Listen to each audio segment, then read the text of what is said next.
आज जो भी खेसारी लाल यादव के गाना के साथ हुआ है वे सिर्फ खेसारी लाल यादव के चमचे यूट्यूबर्स के कारण हुआ है। और कुछ तो इतने अपने आदत से लाचार हैं कि इतना कुछ होने के बावजूद भी अभी भी पवन सिंह के फैंस के ऊपर ब्लेम लगा रहे हैं कि वहीं लोग रिपोर्ट मारा है 10,000 से ज़्यादा। और जो भी खेसारी लाल यादव के साथ आज हुआ है उस चीज़ की निंदा हम लोग भी करते हैं, क्योंकि एक गाना सिर्फ स्टार का नहीं होता है, उसमें बहुत लोगों की एफ़र्ट लगी हुई होती है और बहुत सारे लोगों की मेहनत से एक गाना बनता है और कितने लोगों की रोज़ी रोज़गार चलती है उस गाने से। इसका मतलब ये नहीं कि खेसारी लाल यादव के यूट्यूबर पवन सिंह के यूट्यूबर के ऊपर ही ब्लेम लगा दें कि 10,000 जो रिपोर्ट आए हैं वो पवन सिंह के फैंस ही किए हैं।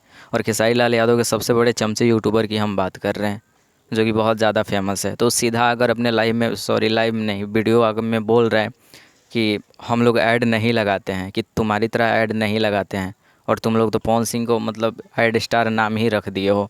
और आज वैसे पता चल ही गया होगा कि बिना ऐड के भी बहुत कुछ हो सकता है। तो ये कहना बहुत ज़्यादा गलत है कि पवन सिंह के फैंस ही ये सब करवा रहे हैं। सब खेसारी लाल यादव के चमचे यूट्यूबर्स के कारण हो रहा है। बहुत सारे यूट्यूबर्स हैं जो कि अच्छे हैं, लेकिन ये सब कुछ चमचे की वजह से हो रहा है। खेसारी लाल यादव का उतना भी बिगड़ा नहीं है भोजपुरी इंडस्ट्री में, लोग उतने भी उनके पीछे नहीं पड़े रहते हैं। लेकिन सबसे ज़्यादा लोग पीछे क्यों पड़ जाते हैं, क्योंकि खेसारी लाल यादव के यूट्यूबर जो हैं वो गलत उल्टा पुल्टा इल्ज़ाम लगाना शुरू कर देते हैं। अब आप किसी के स्टार के ऊपर इल्ज़ाम लगाइएगा तो उसके फैन तो छोड़ेंगे नहीं। खेसारी लाल यादव सबसे अच्छे से बात करते हैं, लेकिन उनके यूट्यूबर हैं जो राजकुमार आर पांडे, प्रदीप पांडे, चिंटू, यश कुमार, पवन सिंह, सब पे बिना सोचे समझे इल्ज़ाम लगाते हैं। अब ऐसे थोड़ी है कि खेसारी लाल यादव का ही फ़ैन बेस है पूरे इंडस्ट्री में। पवन सिंह और बहुत सारे जिस पे इल्ज़ाम लगाते हैं यूट्यूबर्स, उनका भी तो फ़ैन बेस है ना, तो सब फैन सब छोड़ेंगे कैसे? तो आप सब कैसे कह सकते हैं कि पवन सिंह के फ़ैन ही इस चीज़ को रिपोर्ट मारे हैं? कुछ खेसारी लाल यादव के चमचे यूट्यूबर्स के कारण ही आज खेसारी लाल यादव का इतना कुछ बिगड़ गया है, या फिर इतने सारे हेटर्स पैदा हो गए हैं भोजपुरी इंडस्ट्री में। और अभी भी कुछ बिगड़ा नहीं है, अभी भी बहुत टाइम है, संभल सकते हैं लोग।